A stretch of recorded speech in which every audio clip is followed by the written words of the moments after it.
We're back. Double coverage, double coverage, double coverage. Mama, we made it. The network picked us up. We're like established now. We need the signs that says like clap, cheer, laugh. J-Mac here, D-Mac to the right. Welcome to Double Coverage. Mama, we made it. What's up, everybody? Jason McCourty here.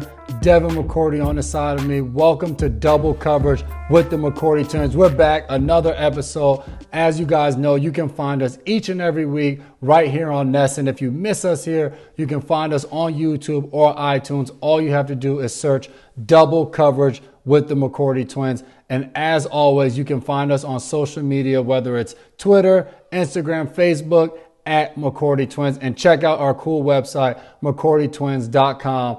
Keep up with us, the latest things we have going on in the community. You can go on our store on there and shop for some cool t-shirts that we've helped design. Dev, welcome to my show. Oh, man, but you got to let the people know, J-Mac, it's holiday season. Don't just go on McCourtyTwins.com. Get that cool t-shirt that you've seen and post-game press conferences. Get it for somebody you love, man or woman. Like, hook them up with a cool t-shirt. We got them out there, you know? Sell it, J-Mac, sell it. We're gonna My bad. We're gonna let you host for much longer. I like this. I like the sounds of it. Maybe you can buy me one for the holiday season because you haven't got me a gift in 33 years. So maybe we can make this the first one. You just worry about holding your job. I was about to call David Letterman and see if he wants to take a break from Netflix and come help me out with the podcast. Yeah, good luck with that. Anyway, recapping last week, you're able to come up with a home victory versus the Arizona Cardinals. What did it take to get the win this past Sunday? It's gritty out there. You know, we're gutting out wins. Played a super explosive offense. A team, you know, with Kyler Murray and DeAndre Hopkins. Hopkins top 5 in receiving yards. Kyler Murray top in the league with touchdowns by quarterbacks running the ball. So we're able to slow them down a little bit and just gut it out on offense and defense. I would say the biggest thing for us was in the return game. You know, with Gunner and with Moncrief, 2 big returns. Really helped us, and I think that was a big part of the success for us on Sunday. No doubt about it. Just got to keep it rolling. Like you guys always say, when I first got here to New England, I had to learn it, understand it. Football starts after Thanksgiving, so we just got to keep things rolling. Speaking of Thanksgiving, the NFL this past Monday and Tuesday decided to shut down all facilities in the wake of a huge uptick in COVID numbers following Thanksgiving. It's been crazy this entire season. We're adapting, and I don't assume it's going to get any better with Christmas and the holiday season right around the corner with it now being December. Yeah, I mean, you know, we keep talking about it. You know, COVID is something you really can't control. And the NFL is trying to do their best. Thanksgiving happened on Thursday. So you had Friday, you had Saturday, you had Sunday, but don't worry, we shut down on Monday. It's hard. Yeah, and Tuesday, sorry. But it's hard right now. You know, if you go by everything and you shut down right after Thanksgiving, then there's no games this past weekend, and no one wants that. So everyone's just trying to do their best, but COVID is here. I think everyone spoke about it, and we continue to speak about it every week because you can't avoid it. So there's going to be some interesting things. Obviously, that happened this past weekend and going forward with teams trying to survive and keep guys out there amidst the everything that's going on with the pandemic. No doubt about it. COVID, it took effect in week 12 of the season. The Baltimore Ravens and the Pittsburgh Steelers game has been moved multiple times. We're recording this show on Tuesday. So as of today, Tuesday, they're supposed to play tomorrow, Wednesday. And then their following games, one will be played on Monday and then the other will be played on Tuesday. Now, I wanted to say we're recording here on Tuesday because, as you know, each and every day is different and things are subject to change. So if everything goes right and Baltimore remains negative and Pittsburgh remains negative, they will be playing on Wednesday night, Wednesday afternoon, primetime football. Have you ever played on a Wednesday? No, not even back when like Pop Warner or anything. And I wouldn't call it primetime. Most people will still either be at work if they have a job that's in person. Or on their way from. Or no, they'll still be in Zoom conferences. So they'll be on their Zoom, they'll be on their WebEx, and they'll be in there like this. Then they'll be looking off like, oh man, my team scored back. You know, so it's going to be a hectic for people at work. Kids are going to be home eventually from school. You're trying to watch the game, watch football, and be at work. That's going to be tough. You know, Wednesday night game, I'm not a fan of. I think I played on Wednesday. Freshman football used to happen Wednesday afternoon after school where just mom and dad were in the stands. So much like kind of a COVID season, just without mom and dad in the stands. But freshman football, Pop Warner you're throwing out there. The Denver Broncos game had a little bit of that feel to it when you go into the game without a single quarterback on the roster that is eligible to play. Could you imagine being in that situation as a teammate, or even as I think his name was Hinton, that went out there from a practice squad receiver to starting in an NFL game at quarterback? Yeah, I mean, just flat out ridiculous. And I think probably every team across the NFL, as they were in their hotel Saturday and they're seeing this news or seeing the update, they're like, man, that's going to be crazy. And just to see everything happen, you lose a whole quarterback room, and to start the season, a lot of teams talked about having remote quarterbacks, having a quarterback that doesn't come in, and all of these different things. And McCown filled that role for a couple weeks for Philly. But even if you bring that guy in and you put him out there on Sunday, I mean, that's not great football. So Saints go out there and they really pummeled Denver. And Denver really, they didn't have a good chance to go out there and win a football game. Yeah. But as the NFL has showed, you are going to be responsible for upholding the protocols. And supposedly, the Denver quarterbacks weren't wearing a mask. So the NFL said, you don't follow protocols, we won't think about you or help you out. You see a game with no quarterback on the roster to play. Now, what are the pregame protocols? As a coach, do you walk up to the opponent's best player and say, hey, respect your game, you're moving in the right direction, but man, this other guy I used to coach who's a Hall of Famer, who's going to be a Hall of Famer one day, you're getting up there, but you haven't quite reached that level? Or do you stay away from the other stars player? What are your thoughts? Because Jim Schwartz, the defensive coordinator of Philly, went up to kind of pay homage and show respect to DK Metcalf, but he took it personal, and the result was, I think, 10 catches, 170-something yards against an extremely, extremely good cornerback in Darius Slay that we have a ton of respect for him on the show because he's a dog. Yeah, let's pay homage to the Fresh Prince of Bel-Air. If you ever seen the episode, Ashley Banks gets into a fight and she turns around and she says to the people in the back, like Will Smith taught her, just mind your business. Just mind your business. And that's what we got to do. Let's not upset these guys. The coaches don't play, the players play. Just mind your business. Let DK Metcalf do whatever he's going to do on pregame. You don't even need to congratulate him. You don't need to tell him how good he is. Let him do what he's going to do. We work on our game plan. We go out here and execute. Let's stay away from the opponent's best player. Let's avoid that altogether.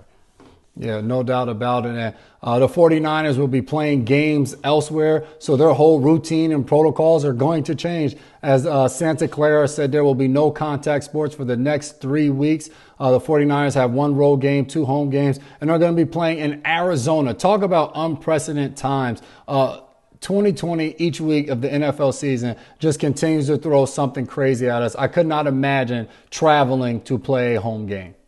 Yeah, and I know the owner's not happy about this. Now we got to go pay for guys to stay in hotels. I don't know if they said they worked out a deal with Arizona. I don't know if they cut Arizona a check. It's just so much going on. It will be interesting to see what the owners are viewing and valuing from an investment standpoint and how much money they're making.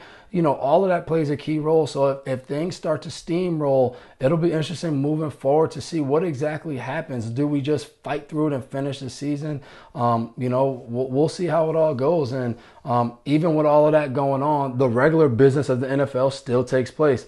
Caldwell is fired as the Jaguars GM, and Matt Patricia and Bob Quinn, 2 friends of the show, New England guys, fired in Detroit. So we don't even wait for Black Monday. Guys are getting relieved of their duties right during the season. COVID doesn't stop that, I guess. Yeah, it's tough. And I remember being in Tennessee, and Whisenhunt was our coach, and halfway through he was fired and Malarkey took over. And it gives an instant jolt to the team because that assistant coach and all of the assistant coaches have been watching. I'm sure there's been whispers. They've talked about, hey, we need to change this, we need to change that. And when someone else takes over, they've sat in the background and watched for however long they've been there, and they have their own ideas about what needs to change. And you're going to see that happen in Detroit. I think it's going to spark them. But hold on, J-Mac. Did it result in wins for you? No, we still had a losing season. There's only so much a coach can do halfway through the season. So good luck, you got to Detroit. deal with it. Let's keep it rolling on all of these football topics. As you guys have seen it, it came out and was reported. The Saints and the Patriots were both fined to add to a list of teams that have been fined this year for breaking protocols and whatever you want to call those things. And the Patriots, it had to do with, carrying devices and all of that stuff. Everything that goes on in that. Like we all say, when you get COVID in your building, like we had back in October, everything gets kind of just, let's go through this. Did you do this? And the Saints, on the other hand, was getting it in after the game. We dancing, we do. It's a big win, but you gotta mask up. And you saw this past week, the Saints were masked up as Demario Davis and them was getting it in the locker room after a big win. So everybody, I would say, players, coaches, organizations are learning as this is all kind of rolling on this season, and each week's a learning lesson. You develop a new routine. You're so used to coming in, you're jumping around, you're celebrating.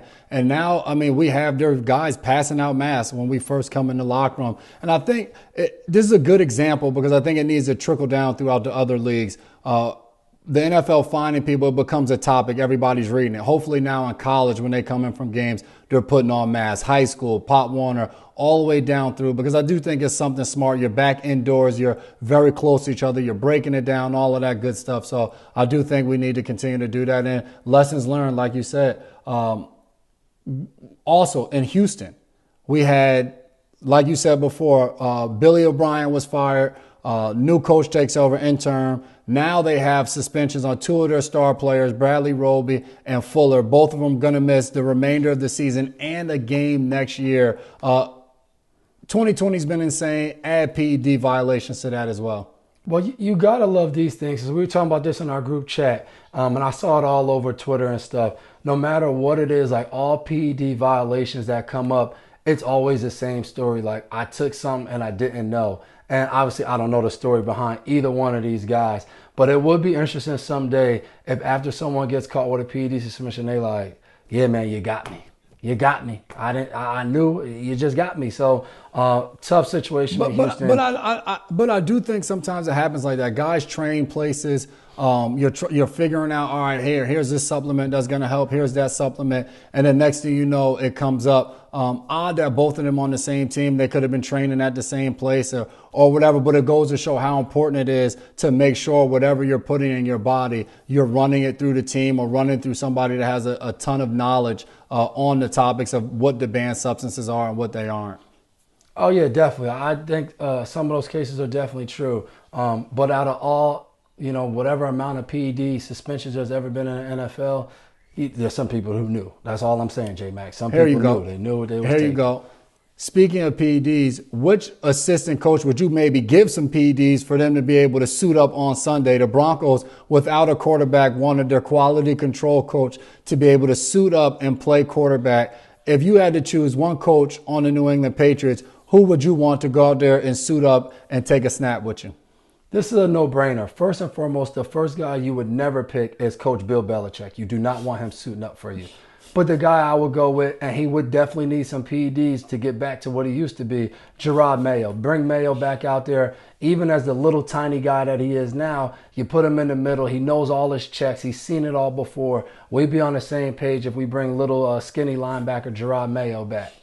Who you got? I'm going to go on the other side, and we have an assistant strength coach named Duran Mayo who played football at Hofstra University, and I'm bringing Duran in there. Was a linebacker, and he's coming in there to take over for the Gerard Mayo, and he's going to go out there and ball. So we're going to get a Mayo party going and have both of those guys back suited up on Sunday. Oh, man, and shout out, rest in peace, Hofstra football, no longer a program. We got to give them their credit. Yes, and speaking of no longer being, Nate Robinson gets in the boxing ring, and I'm pretty sure he will no longer be entering a boxing ring to fight anybody as he was knocked out. And if you've been on social media, the memes of him laying cold, knocked out on the ring floor were all over the place. He fought YouTuber Jake Paul, and it just did not go his way. Go ahead.